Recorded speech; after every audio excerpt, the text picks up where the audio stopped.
የሚባለው ነገር አይሰራም። ምክንያቱም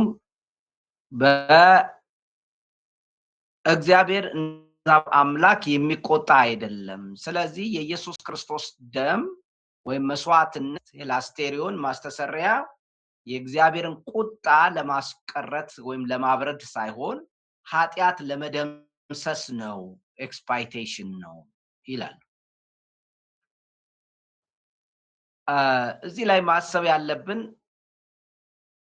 የግድ እግዚአብሔር ስለተቆጣ የሚቆጣ አምላክ ከሆነ የግድ የአሕዛብን አምላክ ይመስላል ብሎ ማለት ብዙ አሳማኝ አይደለም። እግዚአብሔር ኃጢአተኞች ላይ እንደሚቆጣ ሮሜ ምዕራፍ 1 ከቁጥር 18 ላይ ይናገራል። ሮሜ ምዕራፍ 1 ከቁጥር 18 19 20 ላይ ስትመለከቱ በኃጢአተኝነታቸውና በአመጻቸው ላይ የእግዚአብሔር ቁጣ ይገለጣል ይላል። የእግዚአብሔር ቁጣ ምንም እንኳን ስሜት የለውም ብለን ባንልም ስሜታዊ ግን አይደለም።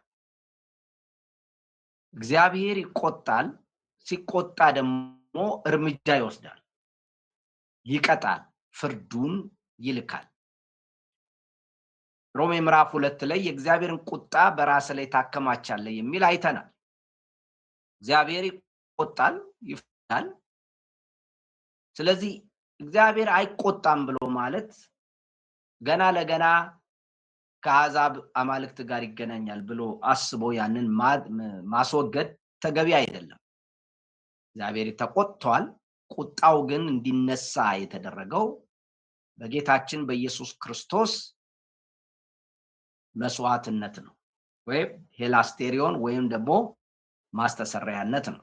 ስለዚህ ጌታችን ኢየሱስ ክርስቶስ ማስተሰሪያ የሆነው የእግዚአብሔርንም ቁጣ ለማብረድ ነው፣ ወይም የእግዚአብሔርን ፍርድ ለማንሳት ነው። ይህ የሚሆነው ሰዎች ሲያምኑ ዝም ብሎ ሁሉ ላይ ያለው ቁጣ ተነስቷል ማለት አይደለም። ሁለተኛውም ደግሞ ኤክስፓይቴሽን ነው፣ ወይንም ደግሞ መደምሰስ፣ ኃጢአትን ማስወገድ ብቻ መሸፈን ሳይሆን ማስወገድ ማጽዳትም ያለበት ነው ማስተሰሪያ። እንግዲህ ሄላስቴሪዮን የሚለው የግሪክ ቃል የመጣው ማስተሰሪያ የሚለውን የብሉይ ኪዳን ካፓር የሚባለውን ቃል ነው፣ ወይንም ደግሞ የስርየት መክደኛ የሚባለው ማለት ነው። ካፖሬት ይቅርታ፣ የስርየት መክደኛ የሚባለውን ነው። ይህን ነገር ለማሳየት እስቲ ምናልባት ካገኘው ላሳያችሁ እችላለሁ።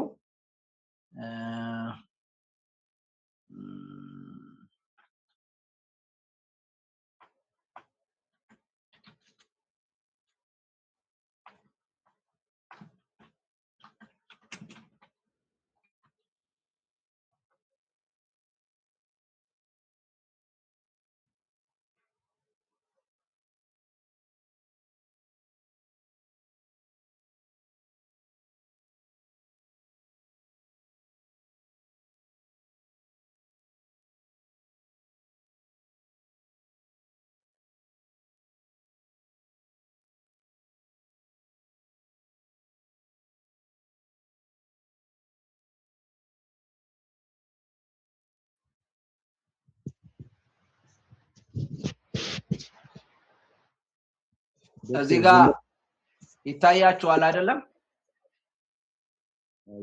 አዎ ይታያል። እዚህ ጋር የምታዩዋቸው ስዕሎች የታቦቱ ነው። ለምሳሌ አንዱን ይሄኛው ይታያችኋል?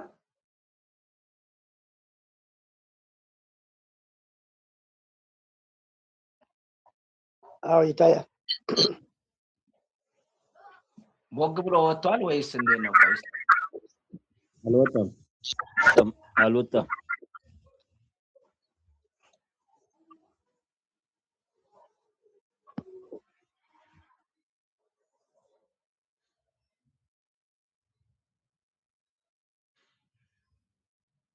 ይታይም። እሺ ይታያችኋል አሁን? አዎ ይታያል። ይታያል አሁን። የምታዩት እዚህ ጋር የምታዩት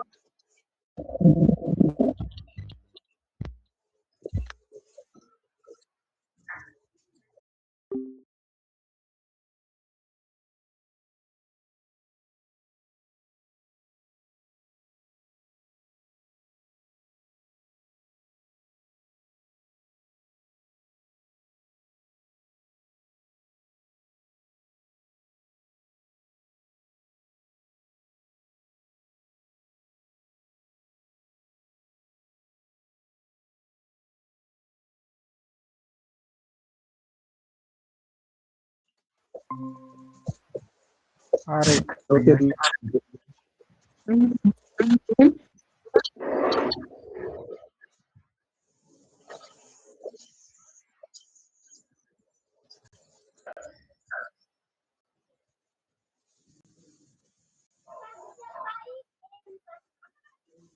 ድምጽ እየተሰማ አይደለም። ቆይ እየከፈትኩላችሁ ነው፣ አይታይም ስላላችሁኝ ነው። አሁን ይታያል? እሺ ከታየ ይታያል። ብቻ ወደ አሁን ይታያል።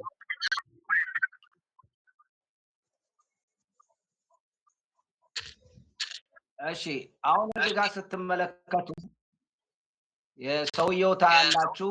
ሁለት ያላቸው እንትኖች ይታያችኋል። ኪሩቤሎች ይባላሉ። እነዚህ ኪሩቤሎች ነው የሚባሉት። እነዚህ ኪሩቤሎቹ ከኪሩቤሎቹ ቀጥሎ ያለው የምታዩት የወርቅ እንትን የሳጥኑ ነው ታቦቱ የሚባለው ከኪሩቤሎቹ ጋር ማለት ነው። እና ይሄ ሶስት ቀስት የምትመለከቱት የስሬት የታቦቱ መክደኛ ነው። በታቦቱ ውስጥ 10ቱ ትእዛዛት አሉ። በዚህ ሳጥን ውስጥ ታቦቱ የተሰራው ከግራር እንጨት ነው። በወርቅ ነው የተለበጠው። ሁሉ ነገር ወርቅ እንጨት በወርቅ ነው የተለበጠው። በዚህ ቦታ ላይ በውስጡ 10ቱን ትእዛዛት ይዟል። እንደገናም ደግሞ የአሮንን በትር በውስጡ ተቀምጧል። ትንሽ ዕጣን አለ። እንደገናም ደግሞ መና በውስጡ አለ። ትንሽ ማለት ነው። ስለዚህ ካህኑ ይሄ ታቦት በአመት አንድ ጊዜ ነው እንትን የሚሆነው ቅድስተ ቅዱሳን የሚከፈተው። ወደዚህ ይገባው ካህኑ የፍየል ደም ይዞ ነው። መጀመሪያ ወደ ቅድስተ ቅዱሳን ከመግባቱ በፊት መሸፈን አለበት። ታቦቱን ማየት አይፈቀድለትም። ታቦቱን ፊት ለፊት ካየው ይሞታል። ስለዚህ ኃጢአቱን ማስተሰረይ ያለበት በመጀመሪያ ብዙ ዕጣን ይዞ ይገባል። ብዙ ዕጣን ይዞ በጣም ዕጣኑን እንትን ይልና የራሱን ኃጢአት ለሱ የሚሆነውን የኃጢአት ማስተሰሪያ ደም አምጥቶ ይረጫል። የሚረጨው የት ላይ ነው? ይሄ ሶስት ቀስት የምታዩት እዚህ ቦታ ላይ ነው የሚረጨው። ይሄ ቦታ የስርየት መክደኛ ይባላል፣ ወይም መክደኛው የማስተሰሪያ ቦታ ነው። ደም የሚረጭበት ቦታ ነው። በአመት አንድ ጊዜ ነው ይሄ የሚደረገው። ለራሱ ደሙን ከረጨ በኋላ የሱን ኃጢአት ይቅርታ ካገኘ በኋላ በአመት አንድ ጊዜ ከዛ ተመልሶ ሄዶ ሁለት ፍየሎች ይቀርባሉ። አንዱ ፍየል ሁለቱም ፍየሎች ላይ እጁን ይጭንና የእስራኤሉ ካህን በደረቱ ላይ የእስራኤል ልጆች ስም አለ። ጠቅላላ የነሱን ኃጢአት ይናዘዛል። እጁን ይጭናል። በሁለቱም ፍየሎች ላይ እጁን ይጭናል። ከዛ ይናዘዛል የህዝቡን ኃጢአት። ከተናዘዘና ከጨረሰ በኋላ አንዱን ፍየል ወደ ምድረ በዳ ወስደው ይለቁታል። የእስራኤልን ኃጢአት ከአካባቢው ያርቃል። ሁለተኛው ፍየል ደግሞ ለህዝቡ ኃጢአት ማስተሰረያ ሆኖ መስዋዕት ይደረጋል።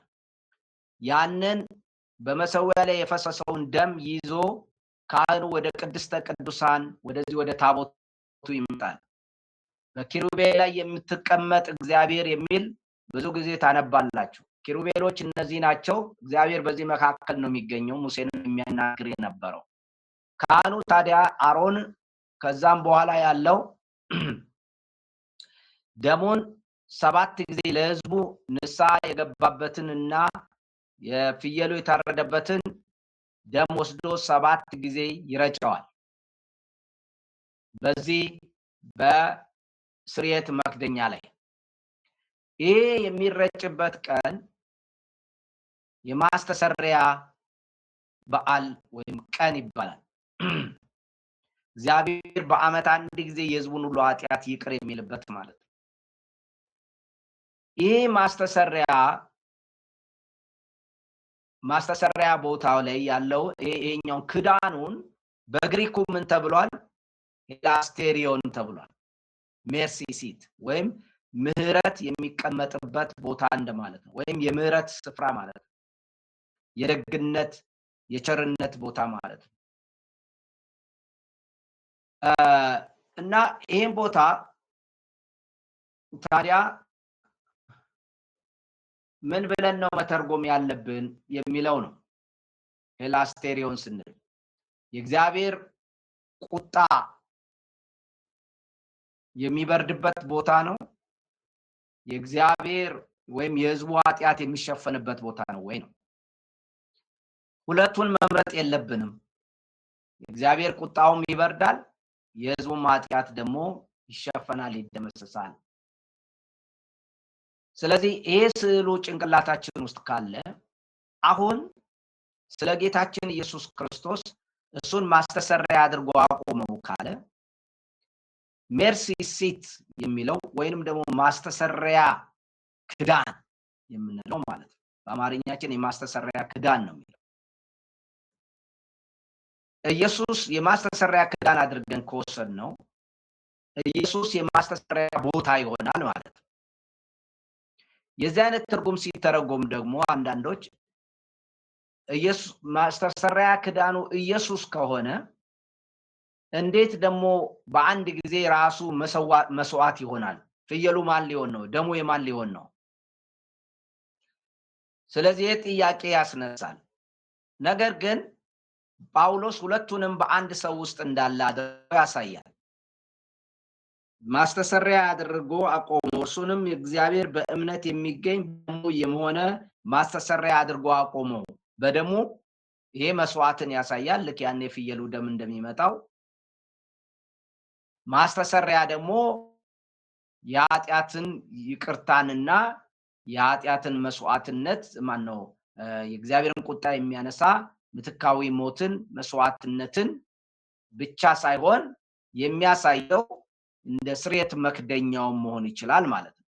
እንግዲህ ጌታችን ኢየሱስ ክርስቶስን በዚህ አይነት ሂላስቴሪዮን የሚለውን ማስተሰሪያ የሚለውን በዚህ አይነት ከተረጎም ነው ጌታችን ኢየሱስ ክርስቶስ የኃጢአት ማስተሰሪያ ቦታም ማስተሰሪያውም መስዋዕት ራሱ ነው ማለት ነው።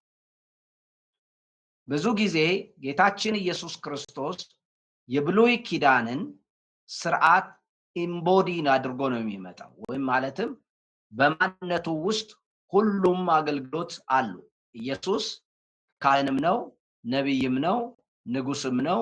መሲህነቱም ነብይነቱም አምላክነቱም ሁሉ ነገር በሱ ውስጥ አካል ለብሰው በማንነቱ ውስጥ የሚኖሩ ናቸው። ስለዚህ እሱ የማስተሰሪያ ቦታና ማስተሰሪያም በአንድ ጊዜ መሆን እምብዛም የሚጋጭና የሚያስቸግር ጽንሰ ሐሳብ አይደለም።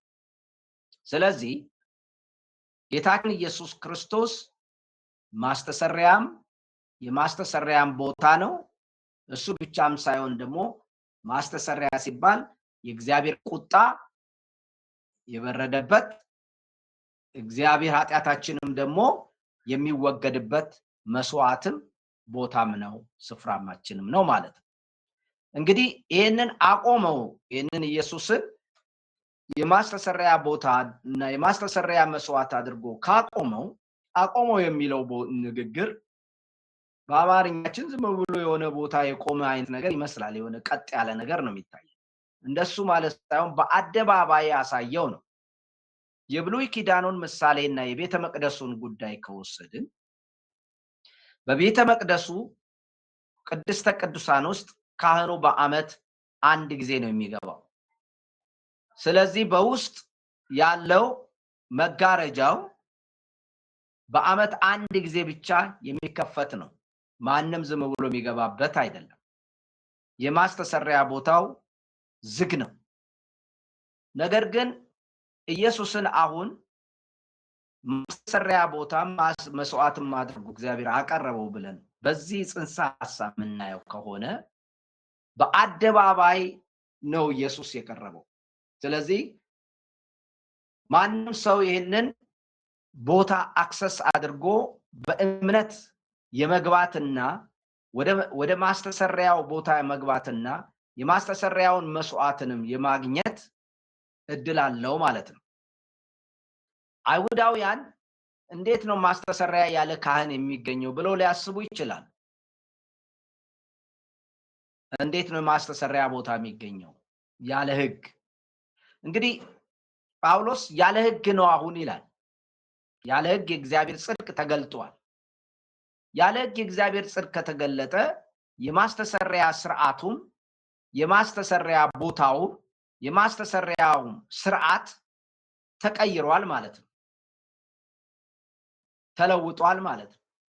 መስዋዕታዊ ስራዎች ሕጉ ብሉይ ኪዳን በሙሴ በተነገረው መንገድ ሳይሆን አሁን ፍጹም ሰው የሆነ በእርግጥ በብሉይ ኪዳን እንደዚህ አይነት መስዋዕት በዘጸአት ውስጥ ላይ አንመለከትም። ሰው መስዋዕት ሲሆን ለኃጢአት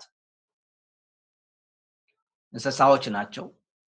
ነገር ግን በነቢያት ውስጥ ነፍሱን እንደሚሰጥና መስዋዕት እንደሚያደርግ ይናገራል። ብዙዎችንም ከኃጢአታቸው እንደሚያጸድቅ ይናገራል። ስለዚህ የነፍስ መስዋዕትነቱን አቅርቦ የሰው ልጆች ባልተለመደ መልኩ የሰው ልጆች አይሁድም ይሁኑ የግሪክ ሰዎችም ይሁኑ ለሰው ልጆች ሁሉ በአደባባይ እግዚአብሔር በሩን ከፍቶ ቅድስተ ቅዱሳኑን ከፍቶ የመስዋዕቱንም የማስተሰሪያውንም ቦታ ማስተሰሪያውንም በአደባባይ ክፍት አድርጎታል ማለት ነው። ስለዚህ የኢየሱስ ክርስቶስ በእምነት የሚገኝ ማስተሰሪያ ነው ማለት ነው። ለምንድን ነው ይሄንን እግዚአብሔር ያደረገው ታዲያ? የዚህ አይነት መስዋዕትነት ያስፈልገው እግዚአብሔር በፊት ስለተደረገው ኃጢአት የመቅጣት እና ፍትህ የመስጠት ኃጢአት ላይ የመበየን የመፍረድ ሞራላዊ ግዴታ አለበት ጻድቅ ስለሆነ። ቅድም እንደነገርኳችሁ የሰው ልጅ ኃጢአቱን ከከፈለ በራሱ ቅጣቱን ከወሰደ ምንም ተስፋም ምንም የመዳኛ መንገድ የለውም። እግዚአብሔር ግን ምትካዊ ሞት ልጁን በማምጣት በሰው ልጆች ፈንታና ቦታ በመሞቱ ኃጢአትን ቀጥቷል። እግዚአብሔር በኃጢአት ላይ እርምጃ ወስዷል። ግን ያ እርምጃ የተወሰደው ፍትህ የመጣው የተፈረደበት ኃጢአት የተኮነነው በስጋ ነው። ሮሜ ምዕራፍ 8 ላይ ሄደን ስንመለከት እንደዚህ ይላል። ከስጋ የተነሳ ስለደከመ ለሕግ ያልተቻለውን እግዚአብሔር የገዛ ልጁን በኃጢአተኛ ስጋ ምሳሌ በኃጢአትም ምክንያት ልኮ አድርጓልና እንደ መንፈስ ፈቃድ እንጂ እንደ ስጋ ፈቃድ በማንመላለስ በእኛ የሕግ ትእዛዝ ይፈጸም ዘንድ ኃጢአትን በስጋ ኮነነ ይላል። ኃጢአትን በስጋ ኮነነ። ኃጢአት ተኮንና ተፈርዶበታል። በማን ነው የተፈረደው? ለሕግ አልተቻለም። ነገር ግን በኃጢአተኛ ስጋ ምሳሌ የመጣውን ኢየሱስን መስዋዕት አድርጎ በማቅረቡ በኃጢአት ላይ የቀደመው ዝም ብሎ እንደማያልፍ ፍትህ እንደሚሰጥ ይሄ መስዋዕት የብሉይ ኪዳን መስዋዕት የሚያሳየው እግዚአብሔር ኃጢአትን ዝም ብሎ እንደማያልፍ ሳይቀጣ እንደማያልፍ ለማሳየት ነው። እጃቸውን በፍየሉ ላይ ይጭናሉ ወይንም ደግሞ አነ ግለሰብ ኃጢአት ሆነ በጠቦት ላይ እጁን ይጭናል፣ ኃጢአቱን ይናዘዛል ለካህኑ። ከዛ ያ ፍየል ወይም ደግሞ ያ በግ ጠቦት በኃጢአተኛው ሰው ምሳሌ ማነው ቦታ ተክቶ መስዋዕት ሆኖ ይቀርባል፣ ደሙ የማስተሰሪያ ይሆንለታል። ስለዚህ አሁን ጌታችን ኢየሱስ ክርስቶስም ያለ ሕግ ከሆነ መስዋዕት ከሌለ እንዴት ነው ኃጢአትን ሳይቀጣ እግዚአብሔር ዝም ብሎ ያልፋሉ የሚል ጥያቄ የለም። እግዚአብሔር አሁንም ጻድቅ ነው፣ ጻድቅነቱን ይቀጥላል። ጻድቅነቱን ለማሳየት ግን ያለ ሕግ የሆነ መስዋዕት በማቅረብ ጌታችን ኢየሱስ ክርስቶስ የሰው ልጆችን አሁን ሌላ አካል አይደለም፣ እንስሳ አይደለም፣ ሰው ራሱ በኢየሱስ ክርስቶስ ተወክሎ ፍርድና ቅጣትን ወስዷል። በእንስሳ አይደለም፣ በሰው ተወክሎ በሰው ነፍስ ተወክሎ የሰው ልጅ ቅጣት ወስዷል። ስለዚህ ነው የታረደው በግ ይባላል። ስለዚህ እግዚአብሔር ጻድቅነቱን አሳይቷል ማለት ነው። ትክክለኛ ነው። ኃጢአትን ዝም ብሎ አላለፈም፣ ቀጥቷል። የሰው ልጆችን ቀጥቷል እግዚአብሔር። በማን በኩል ነው? በክርስቶስ ኢየሱስ። ነገር ግን ያ ቅጣት ለኔ የሚሆነው እኔ እንደተቀጣው የሚሆነው እኔ ሳምን ነው የሚለው እዚህ ጋር በእምነት የሚገኝ ነው። ስለዚህ ይሄንን ካልን ዘንድ አሁን የሚከተለው አንድ ሐሳብ አለ። ቁጥር 25 ላይ ቁጥር 24 ላይ በኢየሱስ ክርስቶስም በሆነው ቤዛነት በኩል እንዲያው በጸጋው ይጸድቃሉ ይላል። ምን ማለት ነው ይጸድቃሉ? ስለ እግዚአብሔር ጽድቅ አውርተናል ከዚህ በፊት። የእግዚአብሔር ጽድቅ ያለ ሕግ ተገለጠ የሚለውን በሰፊው አይተናል። የእግዚአብሔር ጽድቅ የሚለው እሺ፣ በእምነት ይጸድቃሉ፣ በጸጋው ይጸድቃሉ የሚለው ነገር ምንን ያመለክታል የሚለውን ለማየት እንሞክራለን።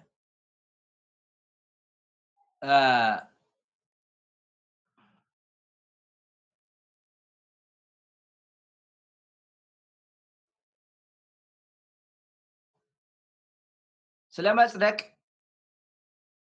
አንድ 5 አመለካከቶች ወይም ዶክትሪኖች አሉ። ይሄንን ማወቅ አለባችሁ።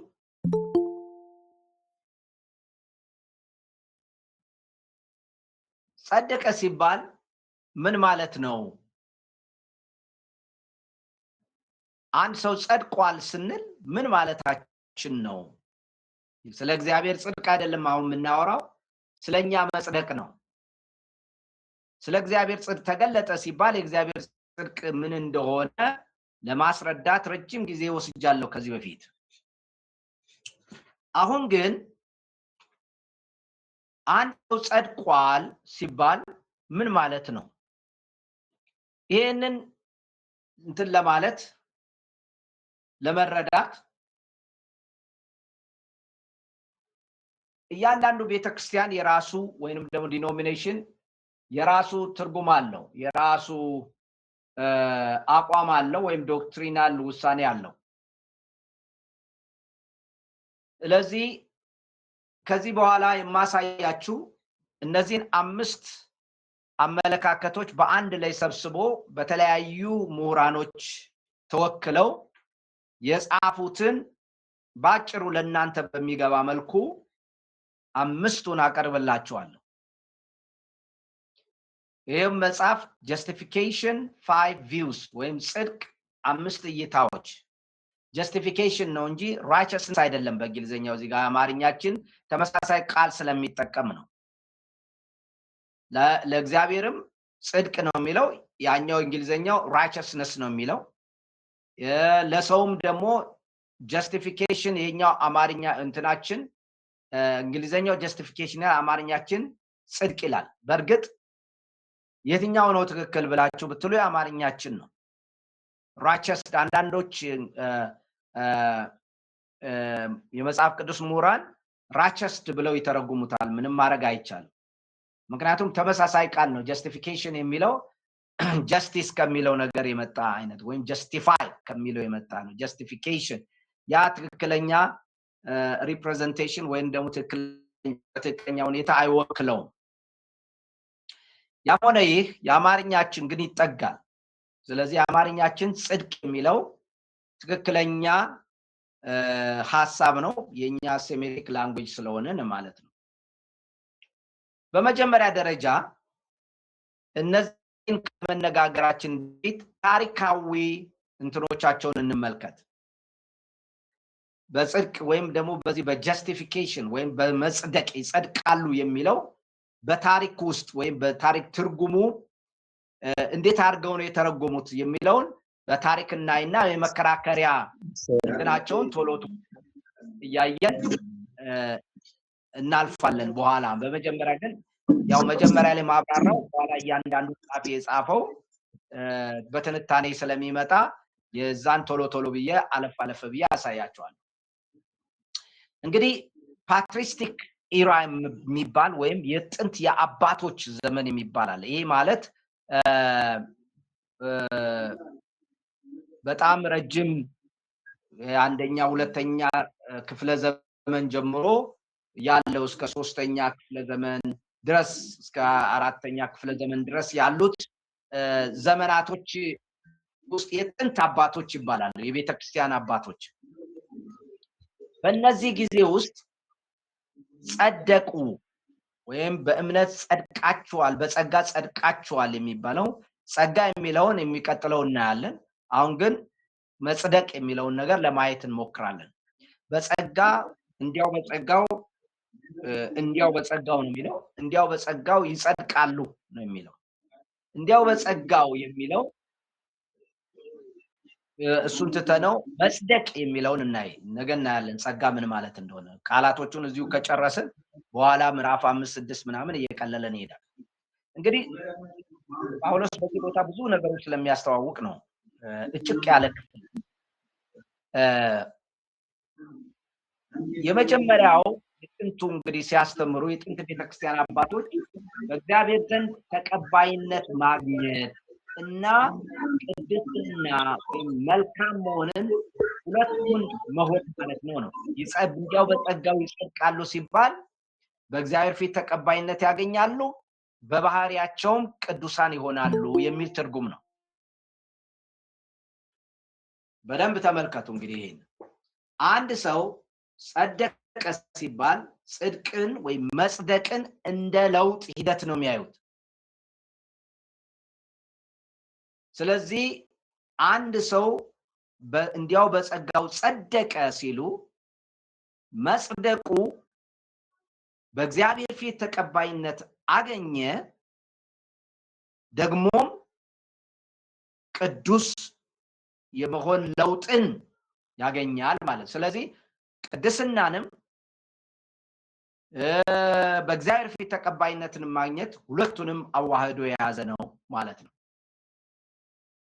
ስለዚህ መዳን ማለት ድነት ማለት የኃጢአት ስርየት፣ ዳግም ልደት እና የቅድስና ወይም የሞራል እድገትን መለወጥን የሚያካትት ነው ብለው ነው ያስተማሩት። ምክንያቱም ይላሉ በዛ ጊዜ የነበረው የክርስትና እምነት በኖስቲሲዝም ዘመን የነበረ፣ ምክንያቱም ማተር ኢዝ ኢቪል ስፒሪት ኢዝ ጉድ፣ መንፈሳዊ ነገር ወይም መንፈስ መልካም ነው፣ ተፈጥሯዊ አካል ያለው ወይም ደግሞ ፍጥረታዊ የሚዳሰስ ቁስ ነገር ሁሉ ክፉ ነው የሚል አስተምሮ የነበረበት ጊዜ ነው። ስጋችን ለምሳሌ ኢየሱስ ክርስቶስ በስጋ መጣ ብለው አያምኑም ኖስቲሲዝሞች። ምክንያቱም ስጋ ኢቪል ነው፣ ክፋት ነው፣ ክፉ ነው።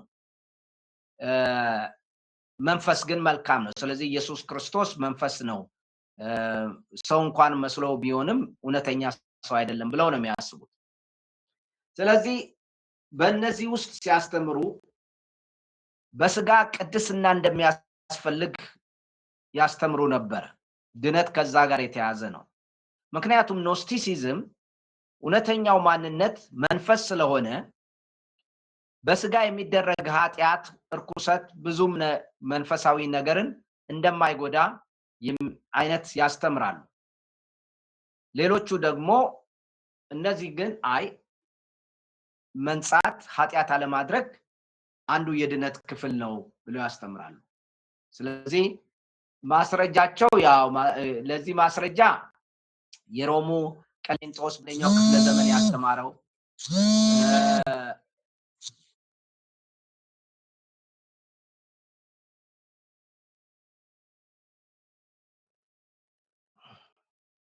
ይታያችኋል? አዎ ይታያል። በአራተኛው ክፍለ ዘመን ደግሞ አውጉስጢኖስ የሚባለው የቤተ ክርስቲያን አባት እግዚአብሔር ኃጢአተኛውን ጻድቅ የሚያደርገው ፍቅሩን ወደ ልቡ ውስጥ በማፍሰስ የእግዚአብሔር ፍቅር በልቡ ውስጥ በማፍሰስና ሰውየው በጎን ስራ እንዲሰራ ፈቃዱን በመለወጥ ነው ይላል። መጽደቅ ማለት በጸጋው መጽደቅ ማለት እግዚአብሔር አንድን ኃጢአተኛውን ሰው የራሱን የእግዚአብሔርን ፍቅር በልቡ ውስጥ በነፍሱ ውስጥ ያፈስና ይሄ በነፍሱ ውስጥ የፈሰሰው ፍቅር በጎ ስራን እንዲሰራ አይምሮውን ይቀይረዋል ይላል። ስለዚህ ፍቃዱን ይቀይረዋል። መጽደቅ ማለት ይሄ ነው። ሐሳብ ይቀየራል፣ በእግዚአብሔር ፊት ተቀባይነት ያገኛል፣ የእግዚአብሔር ፍቅር ነፍሱ ውስጥ ትፈሳለች። ከዛ የሰውየው ሐሳብ ይቀየራል፣ መልካም ነገር ማድረግ ይጀምራል። እንደዚህ ሲሆን ጸደቀ ይባላል። እንግዲህ ከተሐድሶ ዘመን በፊት በጸጋ መጽደቅ ወይም መጽደቅ የሚለውን ቋንቋ ጸድቅ ያለው ወይም ጻድቅ ነኝ ሲባል በክርስቶስ ጸድቅ ያለው ሲባል ምን ማለት ነው? አንድን ጊዜያዊ ህጋዊ ውሳኔ አይናገርም ማለትም በአዋጅ አንተ ጸድቀሃል የሚል አዋጅ የሚባል ነገር አይደለም ያለው። ይሄ በተሐድሶ በነ ሉተር ዘመን የመጣ አስተምሮ ነው። ቃሉ የመጣው ከላቲን ዩስቲፊካሬ የሚል ነው የተወሰደ ሲሆን ትርጉም ጻድቅ ማድረግ ማለት ነው። አንድ ሰው በጸጋ እንዲያው በጸጋ ጸደቀ ከተባለ እግዚአብሔር ሰውየውን በባህሪው ጻድቅ አረገው ማለት ነው። ሰውየውን righteous ማድረግ ነው፣ ጻድቅ ማድረግ ነው። አውጉስጢኖስ እንግዲህ ሲናገር ምንድነው ያለው? የእግዚአብሔር ጸጋ ድነትን እንደሚጀምር ሁሉ ይህ የጀመረው ድነትን የጀመረው የእግዚአብሔር ጸጋ የሰውን ፈቃድ በመለወጥ እግዚአብሔርን እንዲወድና መልካም እንዲያደርግ ያስችለዋል ብሎ አስተማረ። ስለዚህ በድነት ቅጽበትና በህይወት ዘመን ሙሉ በሚደረግ የቅድስና ጉዞ መካከል ልዩነት የለም ማለት ነው። ወዲያው ጌታን ተቀብሎ ዳነ በሚባለውና በህይወት ዘመን ሁሉ በሚኖረው ህይወት መካከል ድነት የሚባለው ልዩነት የለም። ስለዚህ አንድ ሰው በጸጋው ጸድቋል ሲባል መጽደቅ የሚለውን የጥንት አባቶች ሲያስተምሩ ሰውየውን ኃጢአተኛውን እግዚአብሔር በነፃ በራሱ ተነሳሽነት በክርስቶስ ኢየሱስ መስዋዕትና ሞት ሰውየውን ከኃጢአተኝነት ይቅር ይለዋል። ከዛ ፈቃዱን የሰውየውን ፈቃድ ፍቅሩን በነፍሱ ውስጥ በማፍሰስ ሰውየውን ይቀይረዋል። ከዛም ቀይሮ ሰውየው መልካም እንዲያደርግ ያደርገዋል። የዚህ አይነት አስተምሮ ዶክትሪን አንድ ሰው ጸደቀ ሲል የዚህ አይነት ዶክትሪን ምን አይነት ተግባራዊ እንድምታ አለው? እንግዲህ የጥንት ክርስቲያኖች ህይወት በሚስጥራት የክርስቲያኖች ህይወት በሚስጥራት የታጀበ ነው። ለምሳሌ የጌታ እራትን፣ ጥምቀትን እነዚህን በመውሰድ ላይ የታጀበ ነው። የድነት ዋስትና የሚገኘው በዚህ አመለካከት በቤተ ክርስቲያንና በግለሰቡ ህይወት ውስጥ በሚታይ ተጨባጭ ለውጥ ነው ማለት ሰውየው ህይወቱ መለወጥ አለበት የዘላለም ህይወት ለማግኘት የድነት ዋስትና ስነ ምግባራዊ እንድምታው ስለ ቅድስናስ ያላቸው አመለካከት ምንድነው በዚህ አስተምሮ ጽድቅ ማለት እንግዲህ በተግባር ጻድቅ መሆን ነው አንድ ሰው ጸደቀ በጸጋው እንዲያው በጸጋው ጸደቀ የሚለው አስተሳሰብ ምን ይሆናል ማለት ነው በተግባር ጻድቅ ሆነ ማለት ነው ስለዚህ የክርስቲያን ስነ ምግባር ህይወት ለድነት የሚሰጥ ምላሽ ብቻ አይደለም ወይም አንዳንዶች እንደሚሉት መልካም ስነ ምግባር ሽልማት ለማግኘት አይደለም ነገር ግን የድነቱ ዋና አካል ነው መታዘዝ ቅድስና ማለት የሞራል ለውጥ አለመኖር በዚህ በጥንት አባቶች አስተምሮ ሰውየው አልጸደቀም ማለት ነው ሰውየው ጸደቀ ሲባል በባህሪው ጽድቅን መኖር ጀመረ ማለት ነው ይሄ ካልታየ ሰውየው አልዳነም ማለት ነው ይሄ ከነ ሉተር በፊት የነበረው አስተምሮ ነው ከዛ በኋላ ታዲያ የታድሶ ዘመን ሲመጣ 16ኛው ምናምን ክፍለ ዘመን 15 ምናምን አካባቢ ሲመጣ አስተምሮ ምን ሆነ ማለት ነው አንድ ሰው በጸጋው ጸደቀ ስንል ህጋዊ ጽድቅ በእምነት ብቻ ህጋዊ ጽድቅን አገኘ ወይም በአዋጅ ጸደቀ የሚል ነው ጭብጡ ምንድነው እንግዲህ ጽድቅ ማለት እግዚአብሔር ኃጢአተኛውን ጻድቅ ብሎ የሚጠራበት ህጋዊ አዋጅ ነው ይላል ይሄ ማለት ምን ማለት ነው እንደዚህ ያስቡት አንድ ሰው ፍርድ ቤት ይቀርብና ፍርድ ቤት ቀርቦ ኃጢአቱ ወይም ወንጀለኝነቱ ይረጋገጣል ወንጀለኝነቱ ተረጋግጦ ነገር ግን በዛ ወንጀለኝነቱ ላይ ከህግ አንፃር ቅጣት ሊሰጠው ሲገባ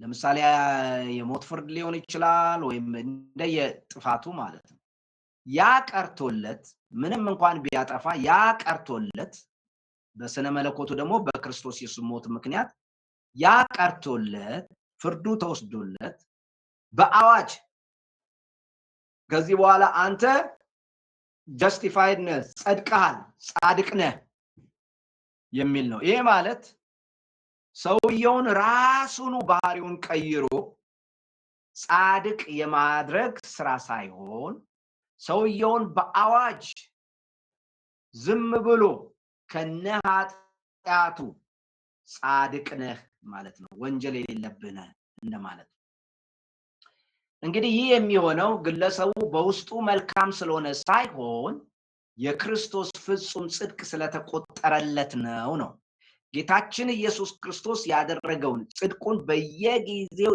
የሰራቸውን የኖረውን ኑሮ የታዘዘውን የሰራውን እንደዚህ ነገሮች ኢየሱስ እያንዳንዱ ያደረገው መልካም ነገር ለድሃ ሰጥቶ ከሆነ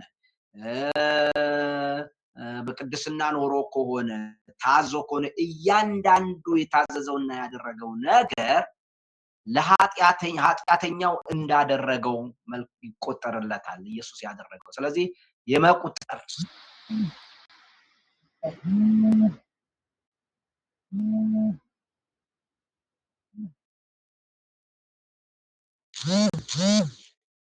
የመቁጠር ጽድቅ ይባላል የመቁጠር ጽድቅ ይባላል ይቆጠርለታል ነው ስለዚህ ይሄ ኃጢአተኛ ሰው ይሄንን ክብር ሳይሰራ ነው ያገኘው በእምነት ብቻ ነው የሚያገኘው ነው በእምነት ብቻ ይቀበላል በሌላ አባባል ምን ማለት ነው ህጋዊ አዋጅ እንጂ የውስጥ ለውጥ አይደለም ማለት ነው መጽደቅ ማለት በነ ታድሶ ዘመን ሉተርና ከልቪን ያመጡት አስተምሮ ታድሶ ማለት ማነው ይቅርታ መጽደቅ ማለት ሰውየውን ባህሪውን መቀየር ማለት ሳይሆን ሰውየውን በአዋጅ ማንነቱ ሳይቀየር በአዋጅ አንተ ጻድቅ ነህ ማለት ነው። ይሄ በእንግሊዘኛው ፎሬንሲክ ዲክላሬሽን ይባላል። እወጃ ነው። እግዚአብሔር አውጇል። አንተ ከዛሬ ጀምሮ ኃጢአት አይቆጠርብህም። ኃጢአትን ብታረግ ብትሰራ ምንም የሚቆጠር ነገር የለም። ኢየሱስ አንተን ተክቶ ሞቷል። ኢየሱስ ያደረገው መልካም ነገር ደግሞ ላንተ ይቆጠርልሃል። ስለዚህ ይሄ የሚያሳየው ሰውየው በአዋጅ ነፃ ወጣ እንጂ በባህሪ ግን ኃጢአተኛ ነው ማለት ነው። ስለዚህ ጽድቅ ማለት ግለሰቡን በባህሪው ጻድቅ ማድረግ ሳይሆን በእግዚአብሔር የፍርድ ወንበር ፊት የሕግ አቋሙን በሕግ ፊት በእግዚአብሔር ፍርድ ፊት ያለውን ሁኔታ መቀየር ነው። ይህም የሚቀየረው በአዋጅ ነው። ለምንድን ነው ይሄንን ያሉት? ተሐድሶዎች የመካከለኛው ዘመን ቤተክርስቲያን የእግዚአብሔርን ጸጋ ለማግኘት በሰው ጥረት ላይ የተመሰረተ ሸክም ህዝቡ ላይ ጥለዋል ብለው ስላሰቡ ወደዚህ ትምህርት ለወጡ።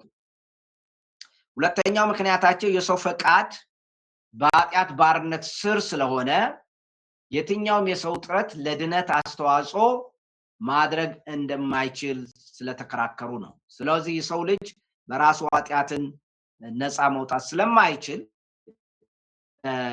የታሰረ ስለሆነ በዚህ ነፃ መውጣት ስለማይችል ይሄ የግድ ከኃጢአት ነፃ ወጣል ተብሎ ነው እንጂ መታወጅ ያለበት ይሄን ማድረግ አይችልም ነው። የመጀመሪያዎቹ ግን ያልኳችሁ አባቶች ፓትሪስቲክ ወይም የጥንት አባቶች አዎ አይችልም ይላችኋል። ነገር ግን የእግዚአብሔር ጸጋ ይመጣና ሰውየውን ምን ያደርገዋል? የመጀመሪያ ጸጋው መጥቶ ሰውየውን በእግዚአብሔር ፊት ተቀባይነት እንዲኖር ያደርጋል። ከዛ የእግዚአብሔር ፍቅር በልቡ ውስጥ ይፈሳል። በልቡ ውስጥ ከፈሰሰ በኋላ ባህሪውን ይቀይረዋል። ሰውየው እግዚአብሔር እንዲከተል ያደርገዋል። በዛ በሚሰራው መልካም ስራ የዘላለም ሕይወት ያገኛል። እንግዲህ የዚህ የታድሶ ዋናው ማስረጃው ሮሜ ምዕራፍ 1 ከቁጥር 17 ነው። የእግዚአብሔር ጽድቅ የሚለውን ሐሳብ ባለፈው በጣም ተወያይተናል፣ አሳይቻችኋለሁ። በመጽሐፉ ሲደርሳችሁ በዛ ላይ ታነቡታላችሁ በበለጠ ለማስታወስ ማለት ነው። እንግዲህ ይህ እይታ የሚለውን ዲካዮ የሚለውን የግሪክ ቃል ጻድቅ ማድረግ ከሚለው ትርጉም ወደ ጻድቅ ብሎ መጥራት ወይም ማወጅ ተቀየረ ማለት ነው። የጥንት አባቶች ምን አደረጉ? በጸጋ ጸደቅ የሚለውን በጸጋ ጻድቅ እንዲሆን ተደረገ ማለት ሲሆን የኛው አሁን ከሉተር ጊዜ ጀምሮ ደግሞ ምን የሚል መጣ? ጻድቅ ብሎ ማወጅ መናገር ሆነ ማለት ነው። ሰውየው ባህሪው የሚለወጥ ነገር የለም። ስለዚህ ክርስቲያኑ ሲሙል ኢዩስተስ ኤት ፔካቶር የሚል ሆነ በላቲን። በአንድ ጊዜ ጻድቅም ኃጢአተኛም ሆነ ነው። ክርስቲያን በአንድ ጊዜ ጻድቅም ተብሎ ታውጆለታል፣ በዛው ደግሞ ኃጢአተኛም፣ ሁለቱም በአንድነት ነው። ስለዚህ ውስጡ ከኃጢአት ነፃ መውጣት አይችልም ነው። ታዲያ የዚህ አይነት ተግባራዊ እንድምታው ምንድን ነው ስንል ይህ አስተምሮ ጥልቅ የሆነ አንደኛ ሰው በህሊናው በአእምሮ በስነ ልቦናው ሳይኮሎጂው ሰላም ሊያገኝ ይችላል። ምክንያቱም በቃ እኔ በአዋጅ ነው እንጂ ባህሪ ተቀይሮ ገና ታዝዤ ከዛ በኋላ አይደለም የዘላለም ሕይወት ማገኘው። ስለዚህ ለኔ ኦሬዲ የዘላለም ሕይወት አግኝቻለሁ። ልቤ ተለወጠ አልተለወጠ ከባህሪ ጋር የሚገናኝ ነገር አይደለም። የሚቆጠርልኝ መልካም ስራ የኢየሱስ ክርስቶስ ስራ ነው መልካም ስራዎች የሚቆጠሩት።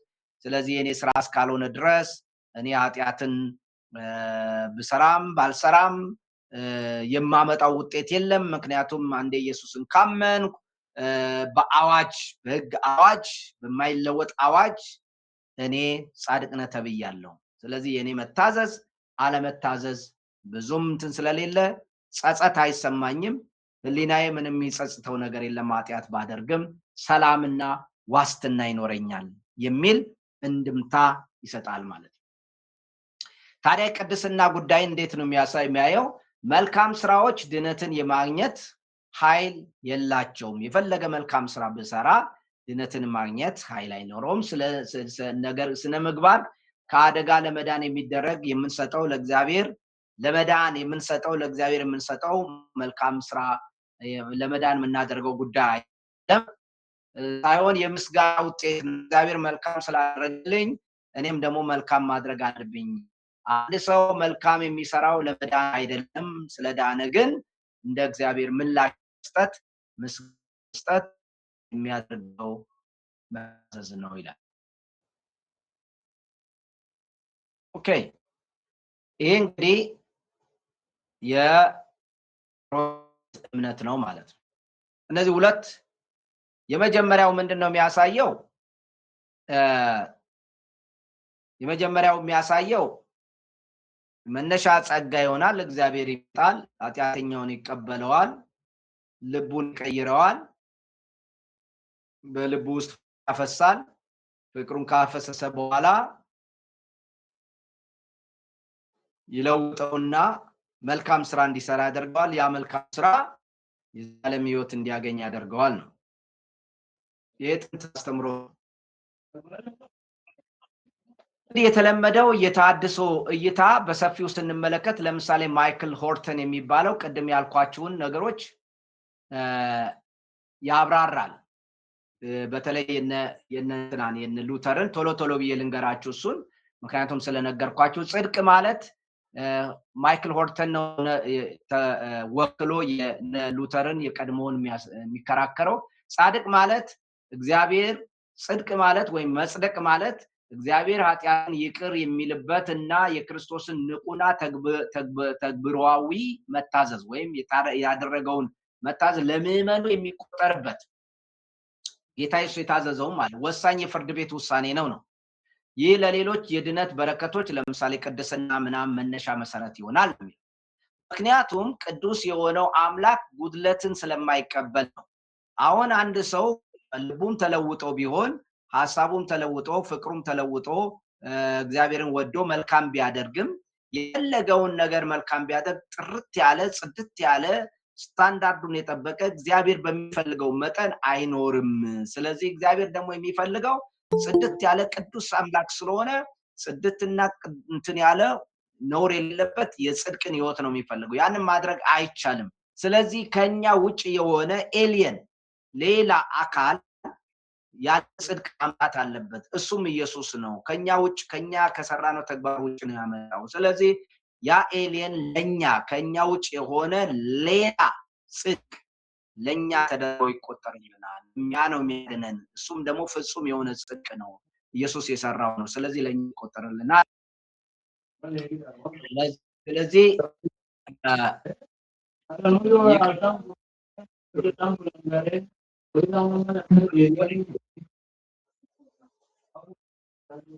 ቦሌ ማን ነው እሱ?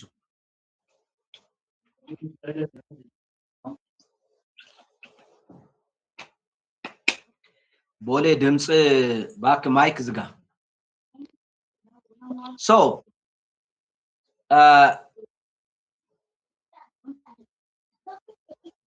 ድምጽ ዝጊ።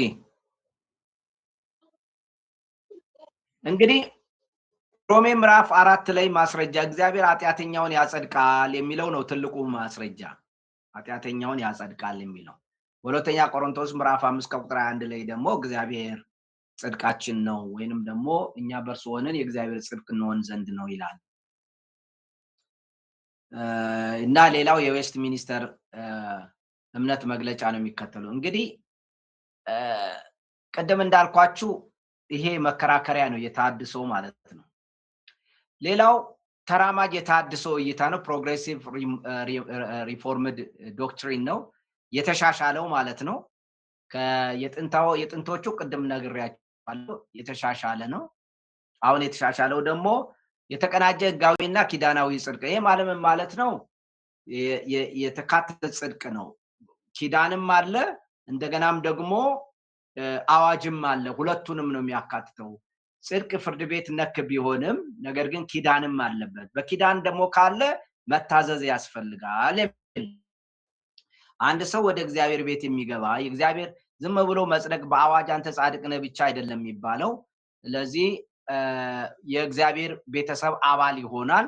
ያ የጎንዮሽ ወደ ላይ ቀጥታ ብቻ ሳይሆን የጎንዮሽም ሽቅብ ብቻ ሳይሆን የጎንዮሽ ግንኙነት ይፈጠራል። በዚህ ሁኔታ ሰው መታዘዝ የግድ ያስፈልጋል የሚል ይቅርታን የሚጠይቅና አግድም የሆነ ደግሞ የመለያየትን ችግር አይሁድና አሕዛብ የሚለውን ለይቶ ያንን አይነት የመለያየትን አፍርሶ አንድ ቤተሰብን እግዚአብሔር ፈጥሯል። ስለዚህ በዚህ ውስጥ ደግሞ መታዘዝ የሚጠይቅ ጉዳይ ነው የሚል ነው። ስለዚህ ስለ ቅድስና ያላቸው አመለካከት ጽድቅ አዲስ ማህበራዊ እውነታን ይፈጥራል። የጸደቁት ሰዎች ስነ ምግባር በመሰረቱ ማህበራዊ ነው። የዘር የመደብ እና የብሔር የምናምን ጉዳይ አይኖርም። ስለዚህ ስነ ምግባራዊ ባህሪያቸው የአዲሱን ኪዳን ማህበረሰብ ባህሪ መኖር አለባቸው፣ የአዲሱን ፍጥረት ባህሪ መኖር አለባቸው የሚል አስተምሮ ነው የሚያስተምረው። ስለዚህ ሁለቱ አንድ ላይ መቀናጀት አለባቸው። ስነ ምግባርም እንደገናም እወጅ ብሎ ይናገራል። በጳውሎስ አዲሱ የሚባለው ቅርብ ጊዜ በ1970ዎቹ የተጀመረው ከዚህ በፊት ደጋግሜ ነግሬያቸዋለሁ። አዲስ አይደለም ለእናንተ ጆሮ። ወይም አግላይነትን የሚከተለው ወይም አንድ ሲባል ጸረ አግላይነት ከሱ ላይ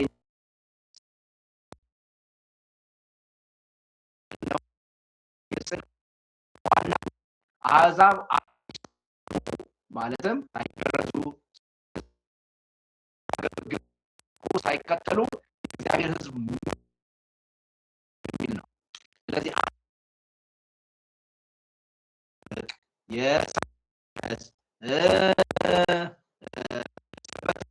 ህጎችን ባለፈው እንደነገርኳችሁ አይሁዶችን አይሁድ የሚያሰኙ የተለያዩ ስርዓቶቻቸውን ሳይጠብቅ የእግዚአብሔር ቤተሰብ ሆኖ ተቀባይነት ማግኘት ነው እንጂ የአዋጅ ጉዳይ አይደለም የሚል ነው። ስለዚህ የዚህ ስነ ምግባራዊ እንድምታ ወይም ስለ ቅድስና ያላቸው አመለካከት ምንድነው? የጽድቅ ዋና ስነ ምግባራዊ ግፊት አድሎ አለማድረግ፣ ሰዎች ወደ ቤተክርስቲያን እንዳይገቡ ባህላዊ ማህበራዊ እንቅፋቶችን የሚፈጥር ማንኛውንም ተግባር ይቃወማል። በተጨማሪም ዳን እንደሚለው የሚያምኑት አማኞች እንደ ስራቸው ይፈረድባቸዋል የሚለውን ያምናል። ይሄ ማለት ነው። ስለዚህ ስራ ያስፈልጋል፣ መቀደስ ያስፈልጋል ብሎ ያምናል። ይሄም ሌላው እስካሁን ድረስ ያልሰማችሁት አንዳንድ ነገር ያለው ዲፊኬሽን የሚባለው ነው። የመለኮት ባህሪ ተካፋይነት የሚለው አስተሳሰብ ነው። ይሄ ደግሞ በካርኬነን የሚባል አንድ ታዋቂ የፊንላንዳዊ ወይም የፊንላንድ ትምህርት ቤት ወይም ፊንላንዳዊ ስኮላር ነው ያለው። ብዙ መጽሐፍ ጽፏል። ዲፊኬሽን ማለት የመለኮት ባህሪ ተካፋይ ማለት ነው። ታዲያ ካርኬነን ሲከራከር ምንድነው የሚለው? የሉተር ትርጓሜ በፊንላንድ ትምህርት ቤት ውስጥ ምንድነው የሚሉት? ጽድቅ እንደ ተሳትፎ ነው። አንድ ሰው ጸደቀ ሲል ከእግዚአብሔር ጋር ይተባበራል ወይም ይሳተፋል ወይም የእግዚአብሔር ባህሪ ተካፋይ ይሆናል ብንለው የተሻለ ነው። እና ጭብጣቸው ምንድነው? ጽድቅ ህጋዊ አዋጅ ብቻ ሳይሆን ክርስቶስ በምዕመኑ እምነት ውስጥ በእውነተኛ ህልውናው ይገኛል። ስለዚህ በዚህ ምክንያት ከእግዚአብሔር ጋር ባጭሩ ምንድነው? እግዚአብሔር ወደ ሰው ህይወት ውስጥ ይመጣል። ሰዎች መንፈስ ቅዱስ በውስጣቸው ያድራል ወይም እግዚአብሔር ያድራል፣ ክርስቶስ በውስጣቸው ያድራል። ስለዚህ መዳን ሲባል ዝም ብሎ ከውጭ ያለ ክርስቶስ የሰራው መልካም ስራ ለሰውየው ይቆጠራል እና በአዋጅ ደግሞ አንተ ጻድቅ ነህ ይባላል አይደለም። እንደዛ አይደለም። በአዋጅም ነገር ቢኖረው ክርስቶስ እግዚአብሔር ራሱ ሰውየው ውስጥ ይኖራል፣ ያድራል። ከእግዚአብሔር ጋር የእግዚአብሔርን ባህሪ ተካፋይ ይሆናል። ድነት የሚባለው ወይም ጸደቀ የሚባለው የእግዚአብሔር ባህሪ ተካፋይ ሆነ የሚለውን የሚያካትት ነው። ስለዚህ የፊንላንድ ትምህርት ቤት እንደሚያቀርበው ክርክር ምንድነው የመጡ የሉትራን አስተማሪዎች ምሁራኖች በጽድቅና በቅድስና መካከል የውሸት ልዩነት ፈጠሩ እንጂ እነ ሉተር እንደዚህ አላስተማሩም ብለው ይከራከራሉ። ሉተር ራሱ ክርስቶስ ኃጢአታችንን ወስዶ የእርሱን ባህሪ ሰጥቶናል፣ ይህም ደግሞ ደስተኛ ወይም አስደሳች ልውውጥ ነው ብሎ ይላል። ስለዚህ ሃፒ ኤክስቼንጅ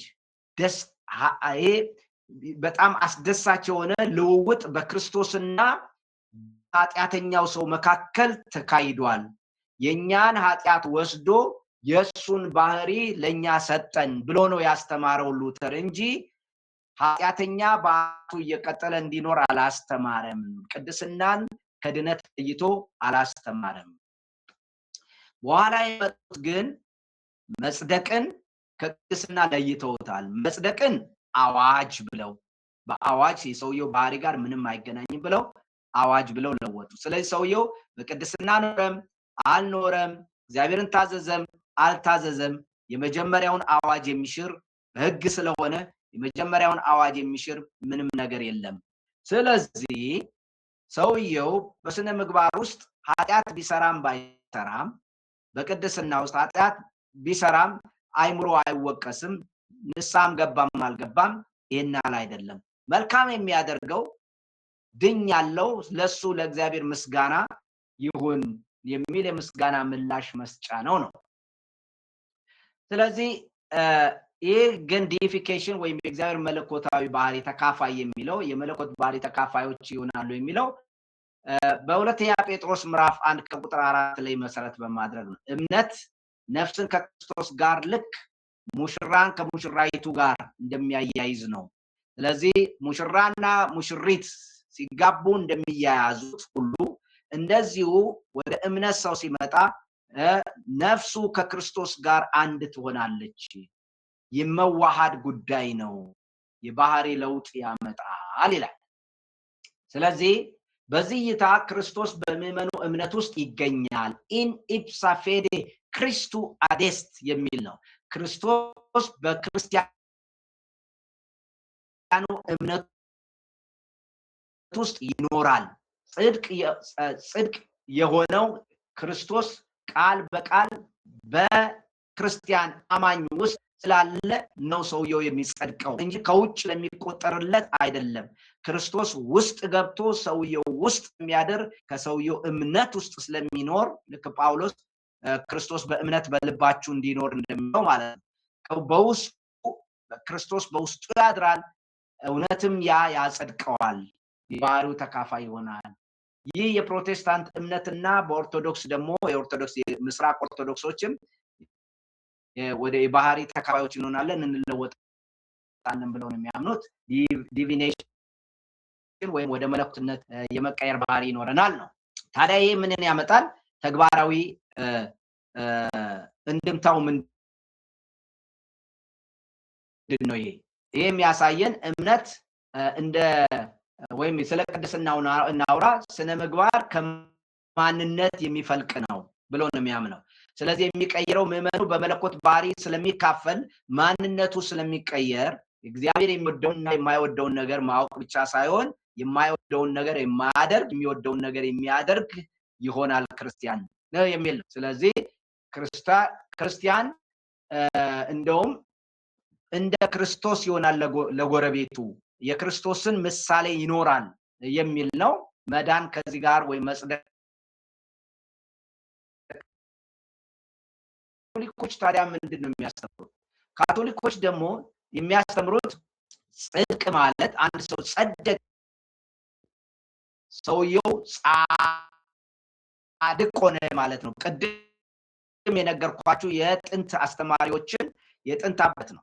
ሰውየው ውስጥ መንፈስ ቅዱስ ጸጋ ይመጣል፣ ጸጋ ይፈሳል በነፍሱ፣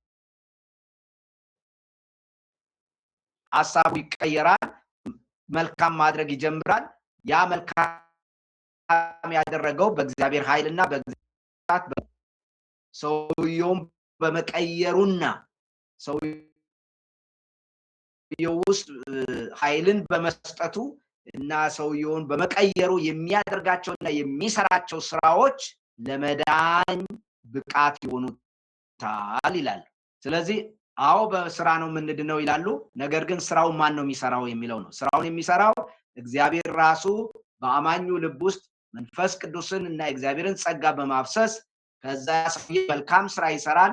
ያ የሰራው መልካም ስራ ደግሞ በእግዚአብሔር ፊት ተቀባይነት እንዲኖረው ያደርገዋል የሚል ነው። ኦኬ ከነዚህ ውስጥ ግን ሌላ አንድ የመጨረሻን ሰው ላሳያችሁና ከዛ በኋላ እንጨርሳለን። በእነዚህ ከቀረቡት ውስጥ እስካሁን ድረስ አንድ ያላሳየዋችሁ አንድ ሰው አለ ወይም ደግሞ አንድ ፖዚሽን አለ። ይሄም ከሉተር ትምህርት ሉትራናዊ ነው። የሉተር መደብ ውስጥ ያለ ነው። ነገር ግን በሉተር መደብ ውስጥም ሆኖ ኬዝማን የሚባል አስተምሮ አለው። ይሄ ምንድነው? አፖካሊፕቲክ የጽድቅ አስተምሮ ነው። አፖካሊፕቲክ ማለት በ20ኛው ክፍለ ዘመን አጋማሽ በ1960ዎቹ የተነሳ የጀርመን ሉትራን ምሁር ነው። የእርሱ ዋና መከራከሪያ ጽድቅን ከግለሰብ መዳን ኢንዲቪጁዋል ሳልቬሽን ያወጣና አውጥቶ ወደ ኮስሚክ ወይም ዓለም አቀፋዊ የእግዚአብሔር ሉዓላዊነት ያሸጋግራል። ግለሰብን ብቻ ሳይሆን ልክ የኔን ኃጢአት የማስተሰረይ ጉዳይ ብቻ ሳይሆን ድነት ማለት በአጠቃላይ አምላክ በሉዓላዊነቱ በክርስቶስ ኢየሱስ ወደ ዓለም ውስጥ በመግባት ዓለምን ሁሉ የሚያድንበትን ስራ ነው ብሎ ይናገራል። ስለዚህ የእግዚአብሔር ጽድቅ የሚለውን እሱ ባለፈው እንደነገርኳችሁ የእግዚአብሔር የሚያድነው ኃይል ብሎ ነው የሚተረጉመው። ለኬዝማን ታዲያ አንድ እግዚአብሔር ሲያጸድቅ እግዚአብሔር ዓለምን አንድ አጸደቀ ሲባል እግዚአብሔር ዓለምን መልሶ ለመቆጣጠርና ፍጥረቱን ከኃጢአት ባርነት ነፃ ለማውጣት የሚጠቀምበት መለኮታዊ ኃይሉ የእግዚአብሔር ጽድቅ ነው። ጽድቅ ማለት ያ ነው። እግዚአብሔር ዓለምን መልሶ ለመቆጣጠርና ፍጥረትን ወደ ራሱ ለመመለስ ከኃጢአት ባርነት ነፃ ለማውጣት የሚጠቀምበት መለኮታዊ ኃይሉ ነው ነው። ስለዚህ እግዚአብሔር ጻድቅ ሲያደርግ ይላል ዝም ብሎ ይቅር አይልም። ወደ ሰውየው ህይወት ይገባል እና ወደ ዓለም ታሪክም እንደዚሁ ዘው ብሎ ገብቷል። ዓለም ውስጥ እግዚአብሔር ገብቷል።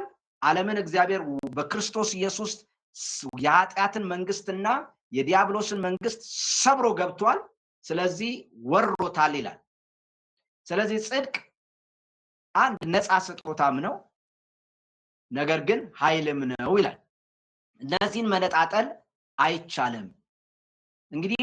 እንግዲያውስ ምንድነው አፖካሊፕቲክ ማለት? በዚህ አገባቡ አቡቀለምሲሳይ ማለት በዚህ አውድ ስለመጨረሻው ዘመን መናገር ብቻ ሳይሆን ዓለም በሁለት ኃይላት መካከል በእግዚአብሔርና በሰይጣን ወይም በኃጢአት ሰይጣንና ኃጢአት በአንድ በኩል እግዚአብሔር በአንድ በኩል ሆነው የሚደረግ ጦርነት ነው ያለው። በዚህ ጦርነት ውስጥ ነው እግዚአብሔር በክርስቶስ ኢየሱስ ጣልቃ የገባው።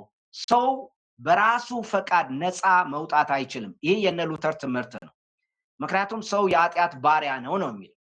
እንግዲያውስ እንደዛ ከሆነ ሰው የኃጢአት ባሪያ ከሆነ ዝም ብሎ በአዋጅ ብቻ ከነባርነቱ እንዲቀመጥ እግዚአብሔር አያደርገውም ነው። አንተ ባሪያ ነህ አውቃለሁ፣ በራስህ ኃጢአት በራስህ ነፃ መውጣት አትችልም አውቃለሁ።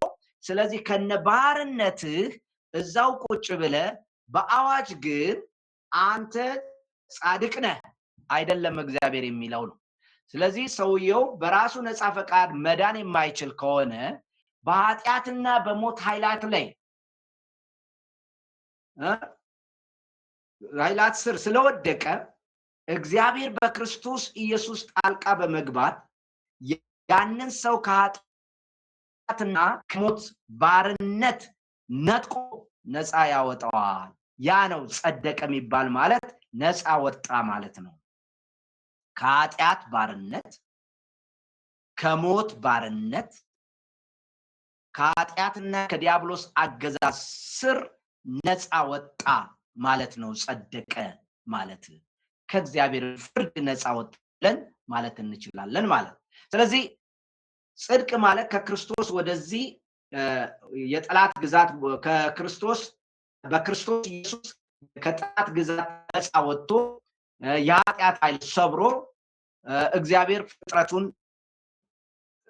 በክርስቶስ ኢየሱስ የኃጢአትን ኃይል ሰብሮ ፍጥረቱን እግዚአብሔር እንደገና በድል አሸንፎ የራሱ ነጥቆ የሚያደርግበት ነው ይላል። ስለዚህ ይሄ አፖካሊፕቲክ አመለካከት ጠላትን ለይቶ ያውቃል። ዲያብሎስና ኃጢአት ነው ይላል።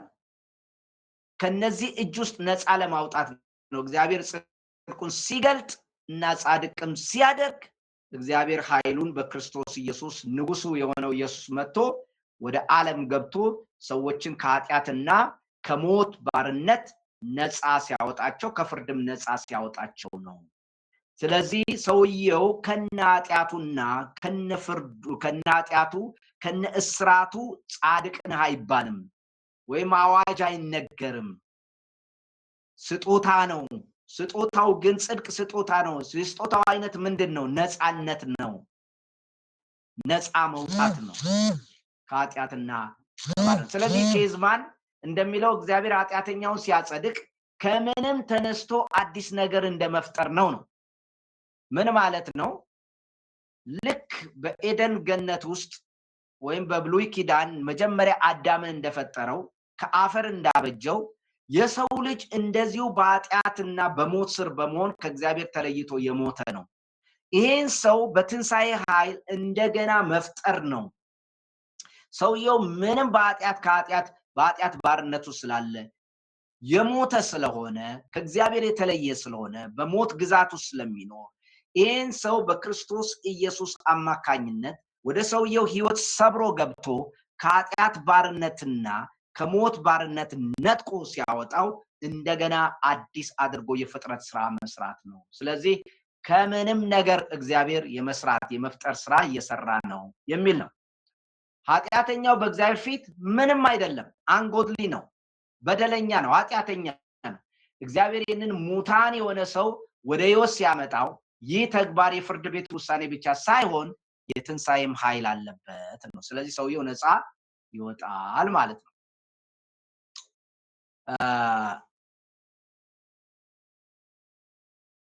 ኬዝማን ታዲያ በመጨረሻ ያለውን እሱን እንናገርና መዳን ማለት እንግዲህ አርነት መውጣት ከኃጢአት ከባርነት አርነት መውጣት ብቻ ሳይሆን የጌትነት ሽግግር ይካሄዳል ነው። መጀመሪያ ጌታ የነበረው ኃጢአትና ዲያብሎስ ነው። አሁን ግን የጌትነት ለውጥ ይደረጋል ነው። ጌታችን ኢየሱስ ክርስቶስ በተለይ ሮሜ ምዕራፍ 6 ላይ አስቀድማችሁ የኃጢአት ባሪያዎች ነበራችሁ፣ አሁን ደግሞ የጽድቅ ባሪያዎች ናችሁ ይላል። አስቀድማችሁ የኃጢአት ባሪያዎች ነበራችሁ፣ አሁን ግን የእግዚአብሔር ባሪያዎች ሆናችኋል ይላል።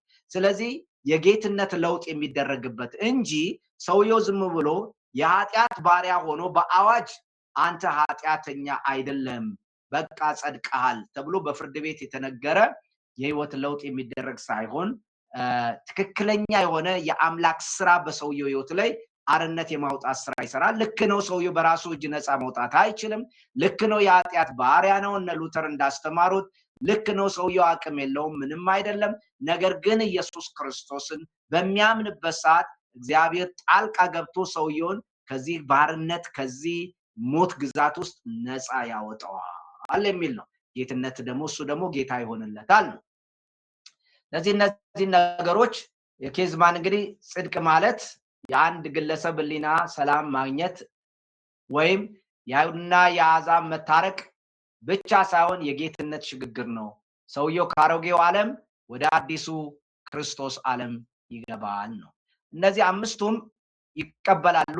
ከጥንት የሉተርን ብቻ በጣም የሚያከረው ማይከል ሆርተን የሚባለው ካልሆነ በስተቀር ሁሉም ይቀበሉታል። ግን አንዳንድ ማስተካከያዎች ያደርጋሉ። ቢሆንም በአብዛኛውን አስተምሮ ተቀባይነት ያገኘ ነው የኬዝማን ማለት ነው።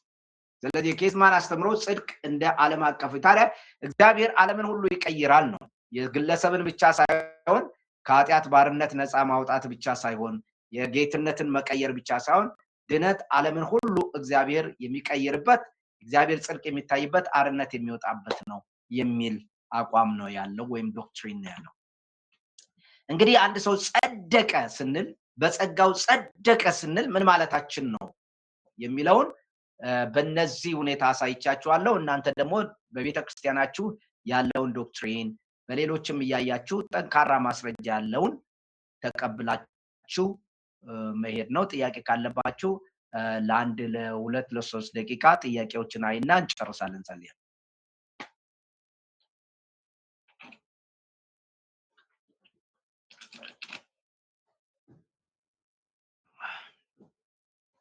ጥያቄ አለ?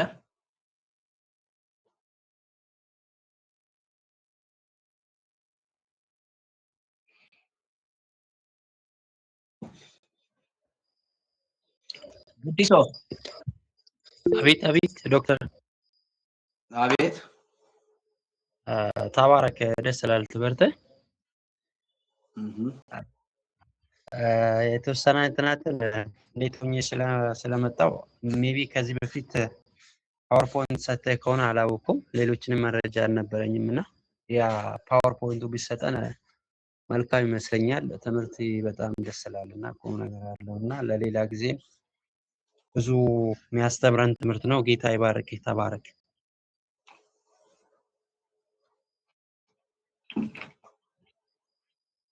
እሺ ሌላ ጥያቄ?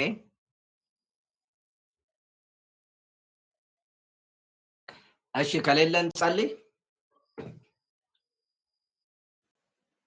ይሄንን የኛውን እንትን ፖስት አደረግላችኋለሁ በቴሌግራም ላይ ወይ ለምስጋና ሰጠውና ምስጋና ፖስት ያደርግላችኋል ቴሌግራም ናችሁ ላይ። እሺ ዶክተር ተባረክ። እሺ እንጸልይ። እሺ እግዚአብሔር አባታችንና አምላካችን ሆይ እጅግ አድርገን እናመሰግናለን። ቤዛችን ስለሆንክ የኛ ዋጋ ባዩ ባንተ ስለተከመነና እግዚአብሔር አባታችንና አምላካችን ሆይ ነፃነት ነፃነት እንደሚለው ነፃ መውጣት እንደሆነ እንደተናገርከን መጽደቅም ነፃ ነው እንድንል እግዚአብሔር አባታችን ሆይ ነፃ ወጥተናል እንጂ እግዚአብሔር ሆይ ለባርነት እንደገና ነፃ አላወጣንም። ለዚህም ጌታችንና አምላካችን ሆይ ክርስቶስ ኢየሱስ ንጉሳዊነት መሲህነት መሲህ ማለት አርነት አውጪ አዳኝ ማለት ነው። ኃይል ያድነናል እንጂ አያው ማወጅ ብቻ አይሰራም። ያድነናል፣ ያስመልጠናል፣ ነፃ ያወጣናል። ስለዚህም ጌታችንና አምላካችን ሆይ በስነ ምግባርም ቢሆን በቅድስናም ጌታችንና አምላካችን ሆይ አንተን ወደ መምሰል እንድናደግ እንድትረዳን እንለምናለን። ጌታችን ሆይ በሁሉ አንተን እንድንመስል ጠርተን የመለኮትን ባህሪ ተካፋዮች አድርገናል። አንድ አቅጣጫ ብቻ ይዘን ድነትን በአንድ ነገር ብቻ ዲፋይን እንዳናደርገው በአንድ ብቻ እንዳንተረጉመው እንድትጠብቀን እንለምናለን። ሁሉም ነገር ጌታው ውስጥ አለ። ከሁሉም ደግሞ ሚዛኑን ጠብቀን እንድንኖር እርዳን። ስለሰማን ተመስገን። በጌታ በኢየሱስ ስም አሜን። አሜን አሜን አሜን። አሜን። ተባረኩ። ተባረክ። አሜን። ወይ እዚህ ላይ ፖስት ላድርግላችሁ መሰለኝ። ይሄ ነው አይደለም? አዎ